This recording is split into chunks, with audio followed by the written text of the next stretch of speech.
Hello and welcome back to the channel. Today I've got a special Halloween treat for you. We're going to take a look at the Bendy Figs Universal Monsters collection from Noble Toys. As the name suggests, these are bendable figures, flexible material sculpted over a wire armature. These type of figures first appeared back in the 1950s with the character of Gumby, and bendable figures were very popular in the 1990s.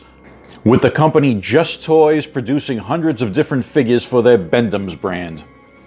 The Bendy Figs produced by Noble Toys are a bit larger and more detailed than the old Bend'ems of the 90s. And Noble Toys has released figures like this under a number of popular licenses, such as DC Comics, Star Trek, Looney Tunes, Lord of the Rings, Game of Thrones, and Harry Potter. Their Universal Studios Monsters collection consists of 8 figures that you see before you.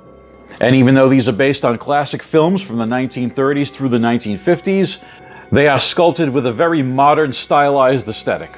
Each Bendy Fig comes packaged on a blister card, and the front of each card is exactly the same, featuring some artwork from the Universal Studios Style Guide. And unlike bendable figures of the past, each of these Bendy Figs comes with a figure stand.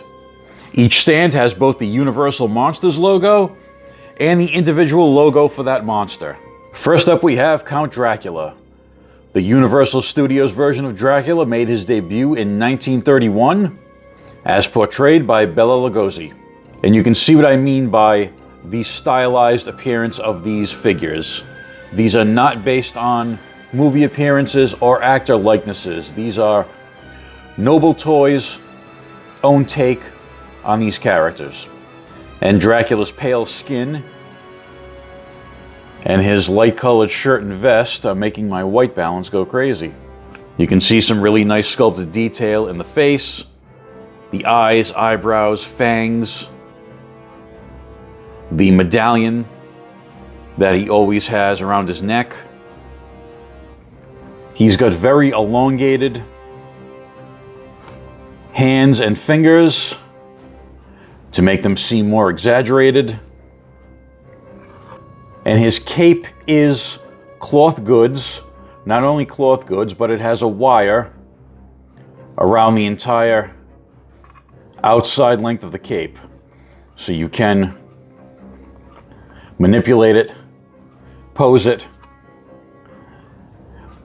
Noble Toys does make quality stuff. So you don't see cloth goods wired capes in things like Marvel Legends, but here in a bendable figure toy, we have a nice cloth goods cape. Here's a close-up of the figure stands that all the figures come with. They are sculpted to look like a cell from a film reel.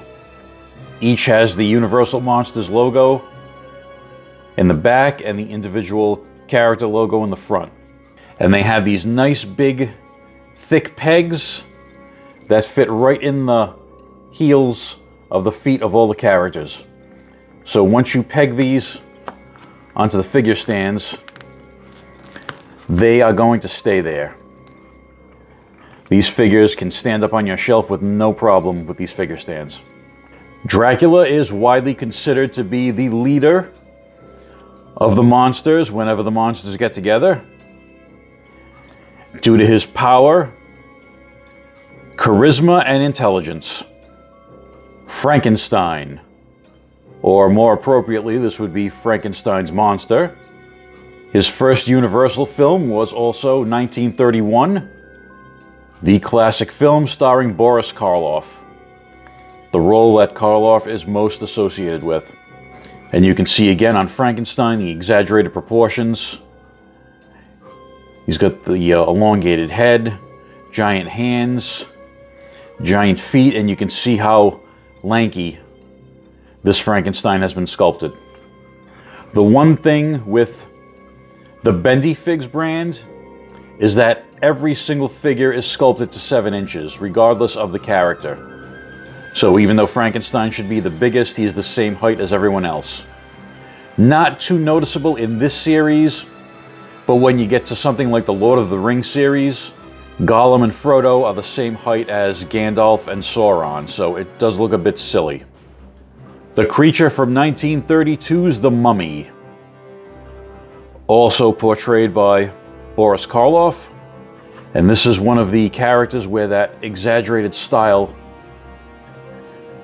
works the best, because the mummy is just a big, lanky, shambling mass of bandages. Really great detail in the face of this one. And there are several nice layers of paint wash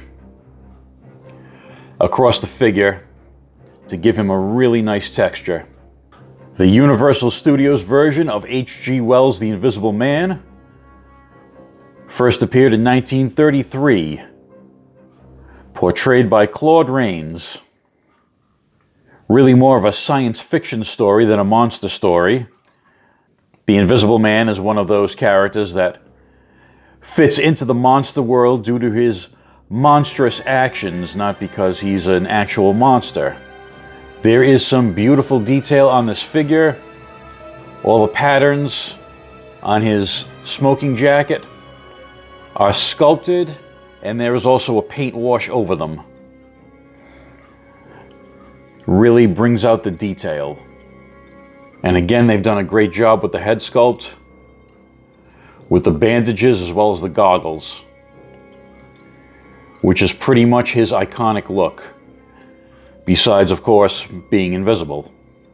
The Bride from 1935's The Bride of Frankenstein, as portrayed by Elsa Lanchester, who became a screen icon despite having only about 5 minutes of screen time in that film.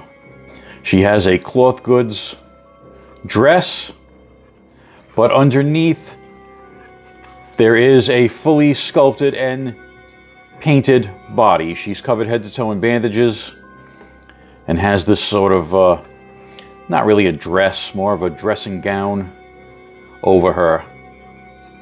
Again, they really went all out on the face sculpt. I don't think she made that expression in the film. She was more horrified upon seeing Frankenstein. This is sort of a more fierce expression. And of course, she's got that iconic hairdo. Imagine having to fix that hair in the morning every day. 1941 gave us the first film for The Wolfman, starring Lon Chaney Jr. And this is probably the Bendy Fig that is most removed from his film appearance. Of course, the Wolfman was portrayed by Lon Chaney Jr. in makeup and prosthetics. This Wolfman looks like something that would be done in modern day with motion capture and CGI. He's got a much more wolf-like head and neck, and also much more canine-looking feet than you could get with just a person in makeup. And he does have huge clawed hands. It's a nice figure. It just doesn't look anything like the movie character. The first Universal Studios film featuring the Phantom of the Opera was the silent film from 1925 that starred Lon Chaney Sr., the Man of a Thousand Faces. That's the film that featured the famous scene of Christine ripping the mask off the Phantom and revealing the horrible face underneath. One of the more iconic scenes from early film history. Reportedly, people in the theater fainted when they saw that. That film has since fallen into public domain. The other Universal film featuring the Phantom was the 1943 version that starred Claude Rains, the same actor that played the Invisible Man. This Bendy Fig doesn't seem to be based particularly on either version. Again, this is Noble Toys' own take on the Phantom character. He does have the classic suit, all dressed in black. Unlike the Dracula figure, this Phantom does not have a cloth goods cape. It's made of a rubbery vinyl type material. But he is the only Bendy Fig to come with an accessory, which is of course his mask, which is removable. So you can see the scarred face underneath. And the last Universal Monsters Bendy Fig we have to look at is also the last major monster to be created for the franchise. And that is the creature from the Black Lagoon from 1954. And I keep saying it, but yet again, an extremely stylized sculpt that does not look like the movie character.